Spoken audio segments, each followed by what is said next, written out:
Familia ya burudani ya Gusii inaomboleza kifo cha ghafla cha mwanamuziki wa urban Kevin Nyambutora maarufu kama Fanquiz baada ya kuugua kwa muda mfupi. Habari hizi za kuhuzunisha zilithibitishwa na mke wake kupitia ujumbe aliouchapisha kwenye ukurasa wake wa Facebook. Fanquiz alikuwa mwimbaji na mtunzi wa nyimbo kutoka kaunti ya Kisii nchini Kenya, aliyejulikana kwa mchango wake katika muziki wa kisasa wa Gusii. Alipata umaarufu kwa kuchanganya lugha ya Gusii na midundo ya kisasa ya Afro-urban.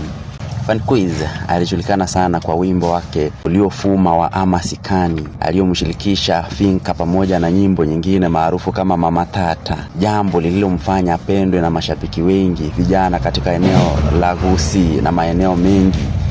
Pia kupitia ushirikiano wake na wasanii hapa nchini pamoja na utoaji wa nyimbo zake kwenye majukwaa ya kidijitali na redio za humu nchini, haswa eneo la Gusii. Alisaidia kukuza muziki wa kisasa wa Kikisii na akawa sauti inayotambulika katika tasnia ya muziki inayokuwa kwa kasi katika eneo la Gusii. Kifo chake ni pigo kubwa kwa tasnia ya muziki wa urban wa eneo la Gusii, kwa mashabiki penda vipaji vyake na mitindo wake wa kipekee. Ailaze roho yake mahali pema peponi. Mawazo na maombi yetu yako pamoja na familia yake, marafiki zake katika kipindi hiki kigumu. Sika kwa amani Fanquiz. Sauti yako inaweza kuwa kimya, lakini urithi wako utaishi.